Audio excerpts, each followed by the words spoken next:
السلام علیکم فرینڈ، میں ہوں مفرہ امتیاز، آپ کا خوش آمدید کرتی ہوں اپنے یوٹیوب چینل جی کے پوائنٹ پہ۔ ٹھیک ہے، تو آج کی ویڈیو میں ہم لے کے آئے ہیں بھائی اردو قواعد کا ہے۔ تو میں نے کل کے چیپٹر میں آپ کو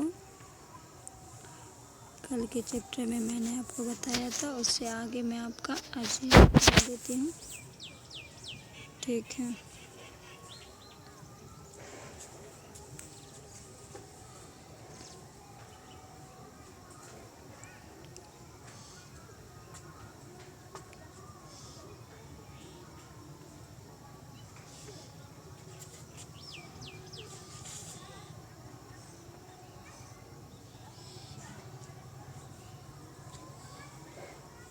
میں نے آپ کو بتایا تھا کہ ہم آپ پڑھیں گے فعل معروف اور فعل مجہول کے بارے میں۔ ٹھیک ہے،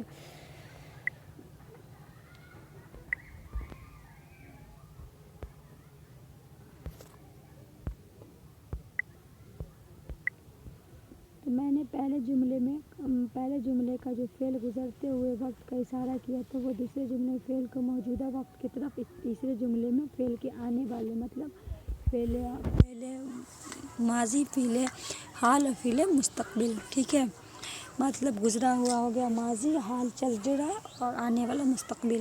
ٹھیک ہے، وہ کام جو گزرے ہوئے وقت میں ہوا اسے فعل ماضی کہیں گے، وہ کام جو موجودہ وقت میں ہو رہا اسے فعل حال کہتے ہیں، وہ کام جو آنے والے وقت میں ہوا اسے فعل مستقبل کہتے ہیں۔ مطلب میں ایگزام دیا تھا، ٹھیک ہے، تو وہ ہو جائے گا ماضی میں۔ اگر میں نے ایگزام دیا تو کیا ہو جائے گا؟ فعل حال۔ اب میں ایگزام دینے والا ہوں، ٹھیک ہے، تو کیا ہو جائے گا؟ مستقبل۔ اس کے بعد ہے دیکھیے فعل معروف اور فعل مجہول کے بعد ان جملوں کو غور سے پڑھیں۔ سلیم نے ضرورت مند کو کمبل تقسیم کیا۔ کیا؟ سلیم نے ضرورت مندوں کو کمبل تقسیم کیا۔ ہمارے گھر میں سب لوگ وقت پر کھانا کھاتے ہیں۔ کمبل تقسیم کیے گئے اور کھانا کھایا جاتا ہے۔ ٹھیک ہے، پہلے جملے میں جو فعل ہے ان میں فاعل معلوم ہے، جیسے سلیم فاعل ہے اور تقسیم کیا گیا فعل ہے، اور کھاتے ہیں فعل ہے، سب لوگ ہو گیا فاعل۔ ٹھیک ہے، تو آخری دو جملے میں جو فعل ہے ان کے فاعل معلوم نہیں ہے، جیسے تقسیم کیا گیا اور کھایا گیا، اس کا نہیں معلوم ہے۔ ٹھیک ہے، تو وہ فعل جس کا فاعل معلوم ہے اسے معروف کہتے ہیں، اور جو فعل جس کا فاعل معلوم نہ اسے فعل مجہول کہتے ہیں۔ ٹھیک ہے، مطلب سمپلی میں جس کا فاعل مطلب جو فعل کا فاعل معلوم ہوگا اسے معروف کہیں گے، جس کا نہیں معلوم ہوگا اسے مجہول کہیں گے۔ ٹھیک ہے، آگے بڑھتے ہیں ہم صفت۔ ٹھیک ہے، اب ہم اس کو دیکھیے، یہ صفت ہے۔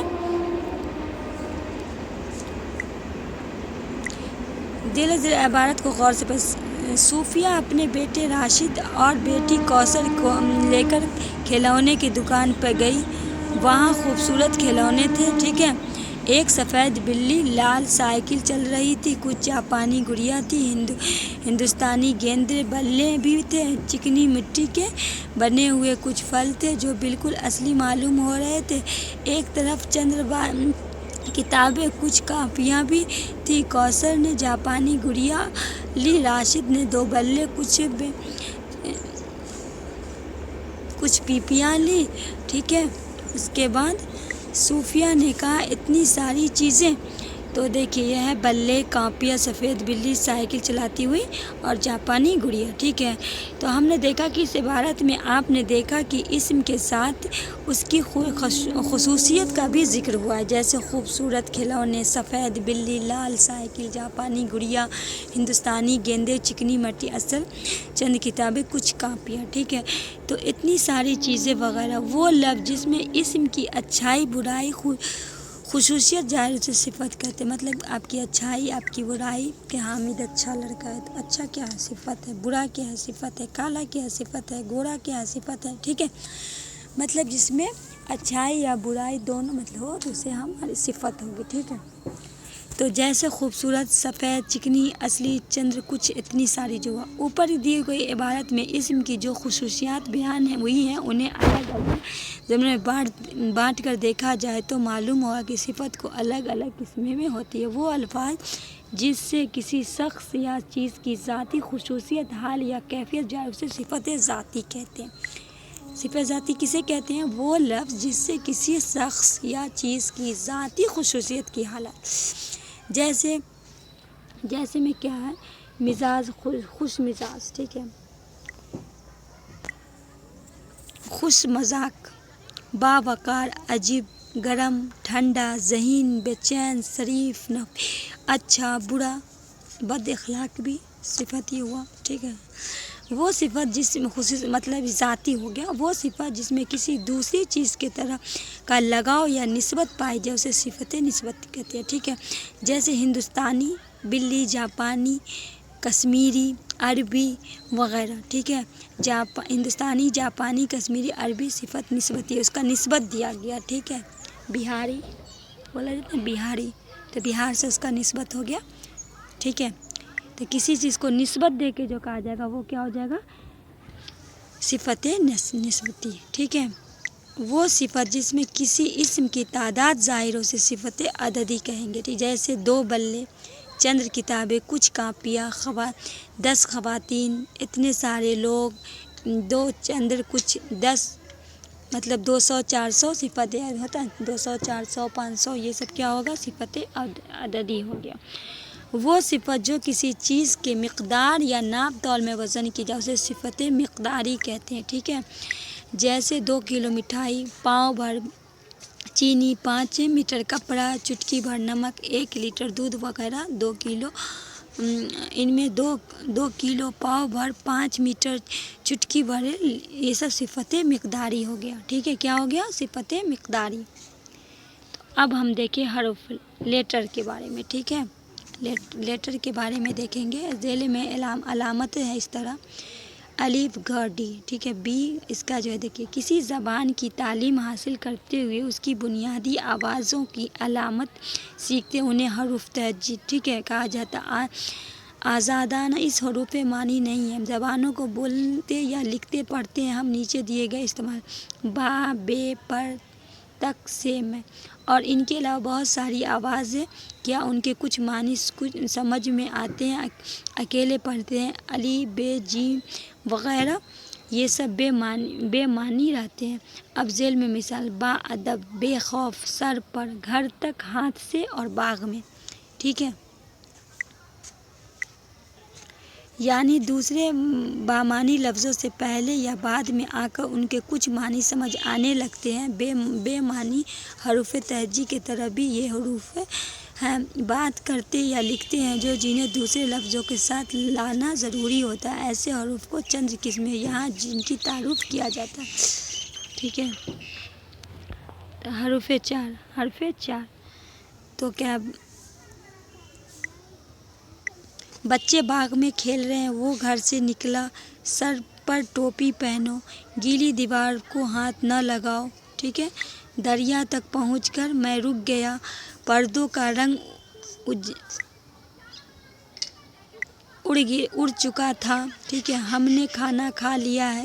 ان جملے میں خط کشیدہ حروف ایسے حروف ہیں جن کے لفظ کو دوسرے لفظ سے تعلق قائم ہوتا ہے۔ وہ حروف جو ایک لفظ سے دوسرے لفظ کے تعلق قائم کرتے ہیں انہیں حروف 4 کہتے ہیں، انہیں حروف ربط بھی کہا جاتا ہے، ٹھیک ہے۔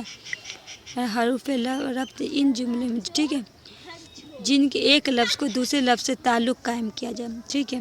حرف اضافت ان لفظوں کو پڑھیں، نسیم کا گھر، اسکول کے بچے، اور صبا کی کتاب، ٹھیک ہے۔ ان لفظوں میں کا، کے، کی ایسا ہے جو لفظ درمیان نسبت ہے، ٹھیک ہے۔ تو وہ حروف جو لفظوں کے درمیان نسبت تعلق کرتے ہیں اسے حرف اضافت کہتے ہیں۔ ان لفظوں میں گھر کا نسبت نسیم سے، بچوں کا نسبت اسکول سے، اور کتاب کی نسبت صبا سے ہے۔ تو آپ نے دیکھا، ان مثالوں کو غور سے پڑھیں۔ خالد کا مکان، رضیہ کی گھر، کتاب کے اوراق۔ اوپر کی مثال کے بارے میں ہم سوالات کریں۔ مکان کس کا ہے؟ تو خالدہ کا ہے۔ کس کا ہے؟ خالد کا ہے۔ گھر کس کی ہے؟ گھڑی تو رضیہ کی ہے۔ اوراق کس کے ہیں؟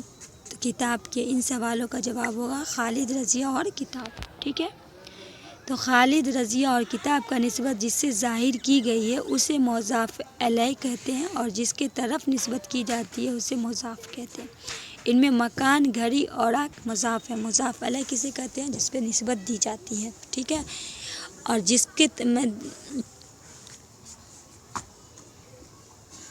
جس سے نسبت ظاہر ہو، رضیہ کا۔ تو رضیہ کیا ہوگا؟ مضاف علیہ، اور نسبت کس سے؟ کتاب ہو جائے گا نسبت، ٹھیک ہے، مضاف ہو جائے گا، ٹھیک ہے۔ ابن مریم،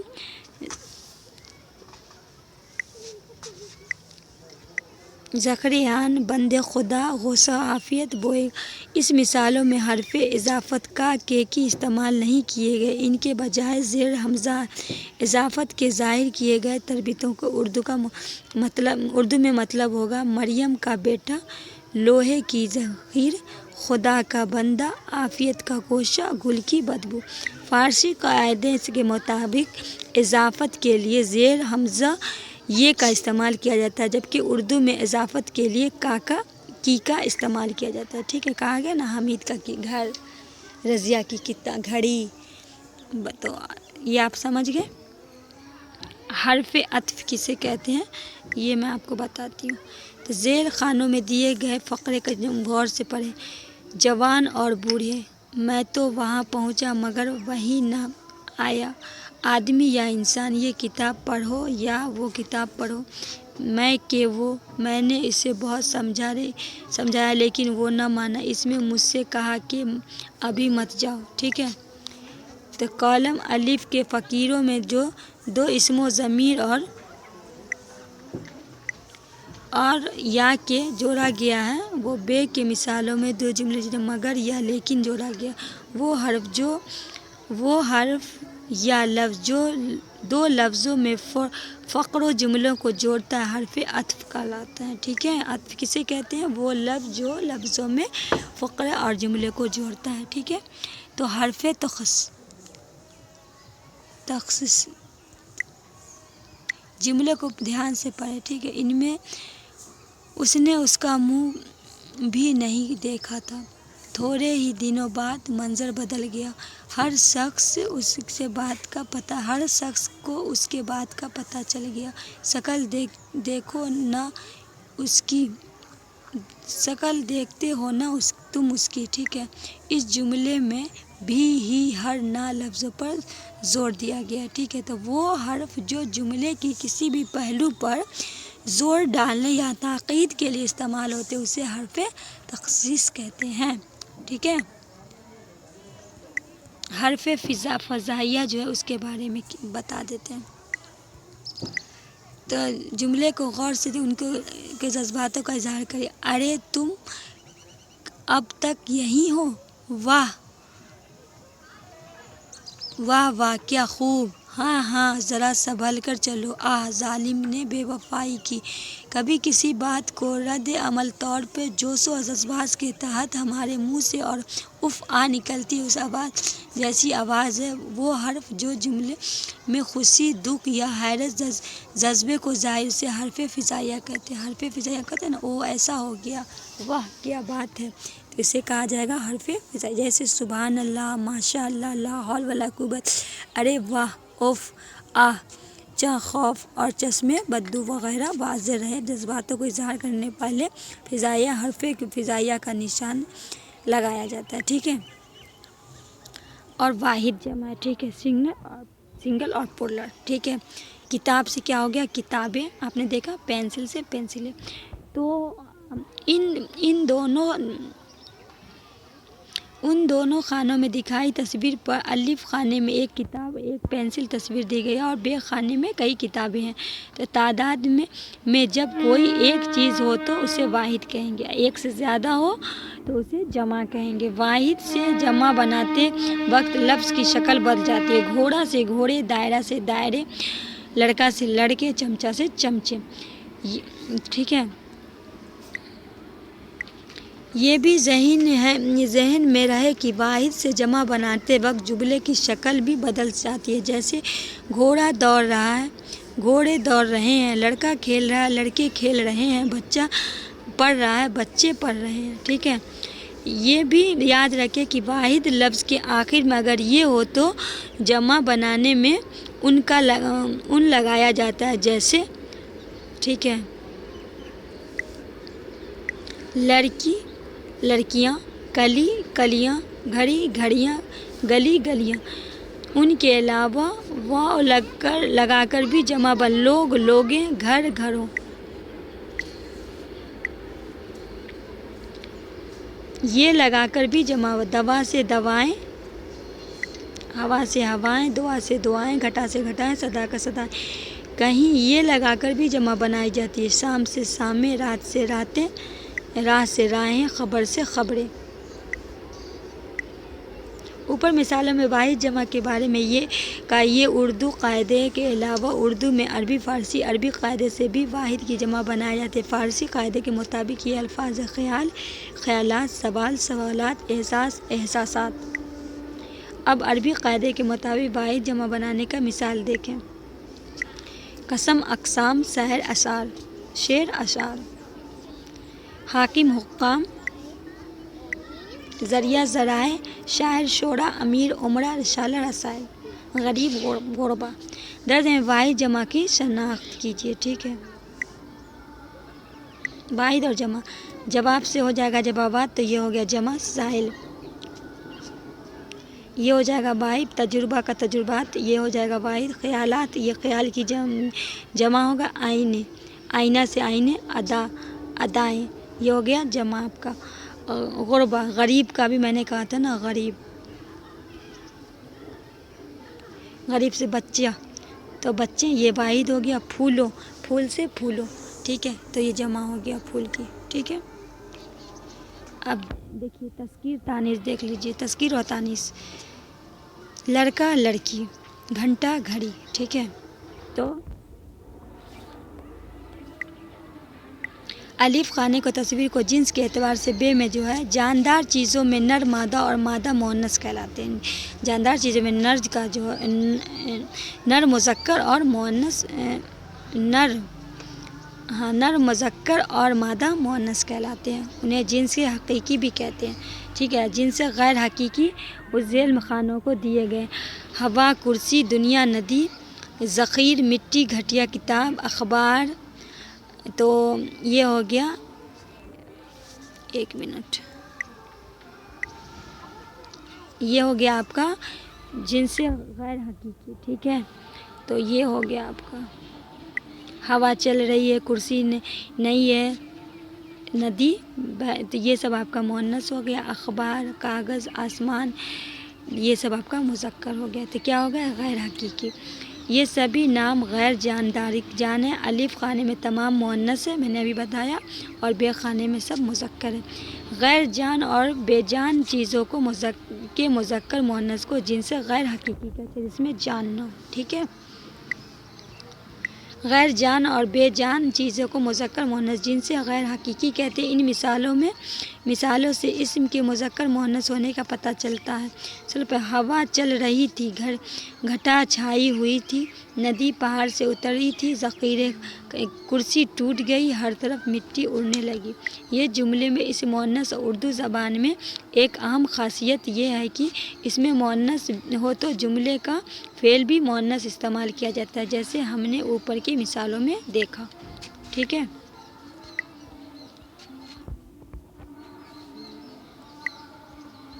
چل رہی، چائی، اتری، کھٹکی، ٹوٹ گئی، اڑی. مثالیں فعل کی تانیث سے یعنی مؤنث ہونا فعل کے خاتمے پر آنے والی آواز یہ سے ظاہر ہوتا ہے. ان جملوں کو لڑکا آیا، اس نے اخبار پڑھا، کیا ہے؟ تذکیر ہے. جہاز اڑ گیا، پیڑ ہرا ہو گیا، سب کیا ہے؟ تذکیر ہے. پرندے مڑ کر بیٹھے تھے، کاغذ پھٹا ہوا تھا. ٹھیک ہے، ان جملے میں اس میں مذکر اس لیے ساتھ میں آنے والا فعل مذکر جیسا استعمال جملے میں آیا، پڑھا، اڑا، ہو گیا، بیٹھا، پھٹا، فعل مذکر اسم کی وجہ سے مذکر ہے. ٹھیک ہے، تو آج ہم ویڈیو کو اتنا ہی کرتے ہیں. ٹھیک ہے، مؤنث اور مذکر پہ ہم روک دیتے ہیں. ٹھیک ہے، اور کل کے ویڈیو کو کل میں شروع مترادف الفاظ سے شروع کروں گی. آج کے ویڈیو میں دیجیے اتنا ہی، اجازت دیجیے. ہم ملتے ہیں کل پھر ایک نئے چیپٹر کے ساتھ. ہم آپ کو پوری قواعد کو پورا کروا دیں گے. ایک دن ماسٹر ویڈیو بھی لا دیں گے. ملتے ہیں اب نئی ویڈیو میں، اور جب تک کے لیے دیجیے اجازت. اللہ حافظ.